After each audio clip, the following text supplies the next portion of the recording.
Hello friends, जैसा कि आप सब लोग जानते हैं कि आरपीएससी ने 20 और 21 मार्च को आरएस मुख्य परीक्षा लेने की घोषणा कर दी है और इसका ऑफिशियल नोटिफिकेशन भी अब आ चुका है। अभी भी कुछ बच्चों में कन्फ्यूज़न है कि आखिर 20 या 21 मार्च को परीक्षा होगी भी या नहीं और अब आगे क्या होने वाला है, क्या कुछ अभी भी पॉसिबिलिटी है। तो इस मैटर पे डिस्कस करने के लिए आज हम लोग इस सेशन में मिल रहे हैं। मैं छोटे और आसान शब्दों में आपको बताना चाहूँगा कि आखिर हुआ क्या है और अभी क्या संभावनाएं बाकी हैं।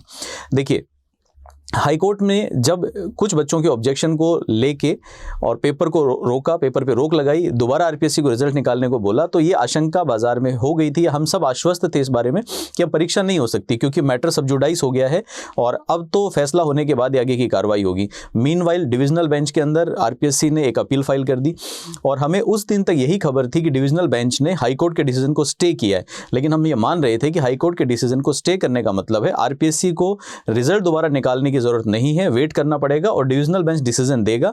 जब मैटर में फाइनल कंक्लूजन आएगा तभी जाके एग्जाम होगा। लेकिन जब हमारे पास ये ऑर्डर पहुंचा अगले दिन, तो ऑर्डर को हमने ध्यान से पढ़ा और ऑर्डर को ध्यान से पढ़ने के बाद ऑर्डर में ऑनरेबल डिविजनल बेंच ने डिफरेंट टाइप का ऑर्डर दिया है, जिसमें ऑर्डर में ये लिखा गया साफ साफ कि हम हाईकोर्ट के ऑर्डर को स्टे करते हैं, सिंगल बेंच के ऑर्डर को स्टे करते हैं। उसका मतलब उन्होंने स्टे किया कि आरपीएससी को दोबारा रिजल्ट निकालने की जरूरत नहीं है और साथ के साथ ही इस मैटर में हियरिंग की डेट दे दी 1 महीने बाद की कि 1 महीने बाद इसकी आगे हियरिंग होगी। लेकिन ऑर्डर में ही डिविजनल बेंच ने ये परमिशन दे दी आरपीएससी को कि आरपीएससी एग्जाम को रीशेड्यूल करके अगली डेट पे लेने के लिए स्वतंत्र है। और तो डेफिनेट है कि जब हियरिंग की डेट 1 महीने बाद की दी गई है तो आरपीएससी उससे पहले एग्जाम लेने की कोशिश करती और आरपीएससी ने वही किया। 20 और 21 मार्च को नोटिफिकेशन जारी कर दिया गया है कि एग्जाम होगा। अब बच्चों में कन्फ्यूजन है, वो बच्चे जो आंदोलनरत थे उनमें भी कन्फ्यूजन है और जो बच्चे पढ़ रहे थे उनमें भी कन्फ्यूजन है कि 5-6 दिन बहुत गोलमोल हो गया, अब क्या करें, पढ़ना या नहीं पढ़ना। मेरी सलाह आप लोगों से यही है कि अब आप लोगों को जी जान लड़ा के पढ़ना शुरू कर देना चाहिए और कम से कम 1 रिवीजन या 2 रिवीजन जो इतने कम समय में संभव है। मैं जानता हूं कि बहुत ज्यादा प्रयास नहीं किए जा सकते, लेकिन 1 या 2 रिवीजन जो आप कर सकते हैं उसकी कोशिश करें। कोशिश ये करें आप लोग कि सबसे पहले छोटे पेपर को पढ़ें, छोटे पेपर को पढ़ने के बाद जो 20-20 नंबर के पेपर्स हैं उनको पढ़ने के बाद बड़े वाले पेपर्स की रिवीजन दें और एक बार एग्जाम से जस्ट पहले दोबारा से छोटे पेपर्स की रिवीजन का प्रयास करें।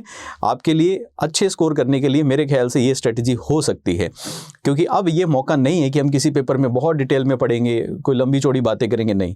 अच्छा, कुछ बच्चों में अभी भी कंफ्यूजन है कि क्या अभी भी इसमें आगे कोई रोक टोक हो सकती है, 20-21 को फाइनल है क्या।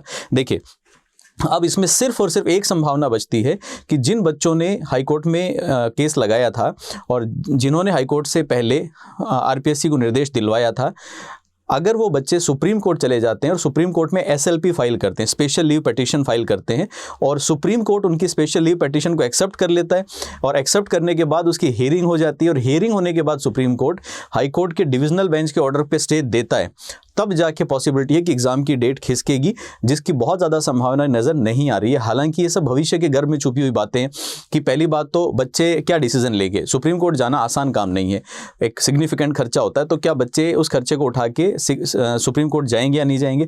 जितनी मुझे जहाँ तक खबर है बच्चे कमिंग वीक में शायद ऐसा कुछ प्रयास कर सकते हैं। दूसरी बात, बच्चों के जाने के बाद ज़रूरी नहीं है कि सुप्रीम कोर्ट उस एसएलपी को एक्सेप्ट करे। तो अगला सवाल ये आ जाएगा कि बच्चों ने तो अप्लाई कर दिया, लेकिन सुप्रीम कोर्ट क्या उस पिटीशन को सुनने को तैयार है या नहीं।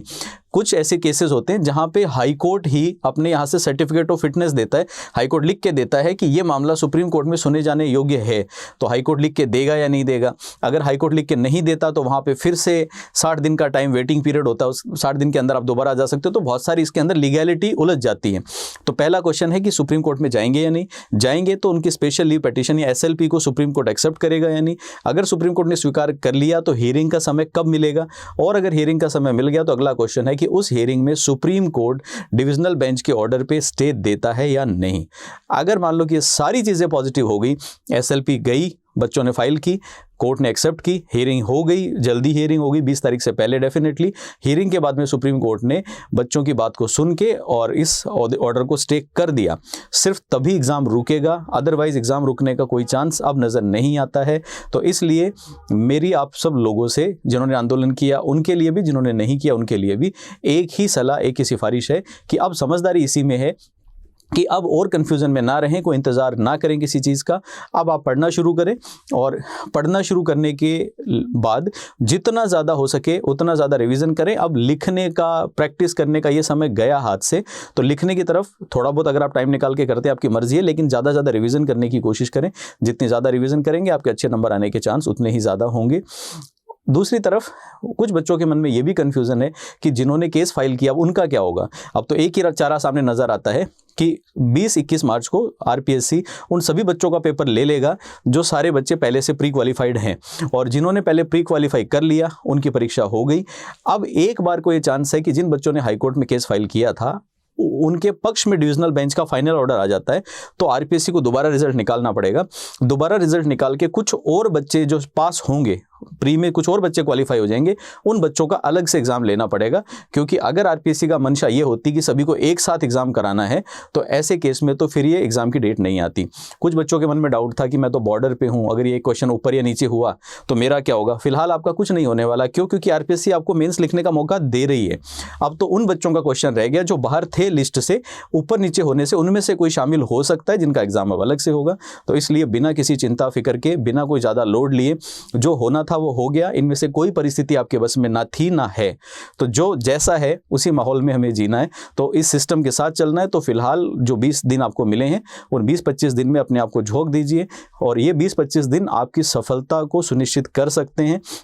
मैं हर तरह से, मेरी हमदर्दी आपके साथ में है कि आपको समय कम मिला।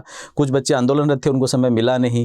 कुछ बच्चे ऐसे हैं जो पढ़ रहे थे, उनका रिदम 5 दिन में टूट गया। लेकिन सारी बातें एक साइड में, जिस दिन फेल हो जाओगे तो ये सारी की सारी चीज़ें बहाने रह जाएंगी। लोग मानेंगे कि ये फेल्योर है इसलिए बहाना बना रहा है, और अगर आप पास हो गए तो कोई ये देखेगा नहीं कि आपने कितनी तकलीफ़ें झेली हैं पास होने के लिए। अल्टीमेटली जो लाइफ में मैटर करता है वो करता है आपकी सफलता, और वो मिलेगी या नहीं मिलेगी वो आपके प्रयासों पर निर्भर करती है। सोचने से सफलताएं नहीं मिला करती। तो अपने आप को झोंकिए और 20-21 दिन में बेस्ट एफर्ट कीजिए, और इस झांसे में, इस भरोसे में मत रहिए कि ऐसा हो गया वैसा हो गया। कुछ होगा तो देखा जाएगा, और जब हो जाएगा तो उसके हिसाब से हम आगे की रणनीति बना सकते हैं। तो फिलहाल के लिए मैं आपको दोबारा एक बार सलाह दूंगा, पढ़ना जारी रखिए। मेरी तरफ से जो सपोर्ट आपको चाहिए वो मुझ तक पहुँचाइए। जो मैं आपके लिए कोई आपकी छोटी मोटी हेल्प जो मैं कर पाऊँगा उसके लिए मैं हमेशा तैयार हूँ। Thanks a lot.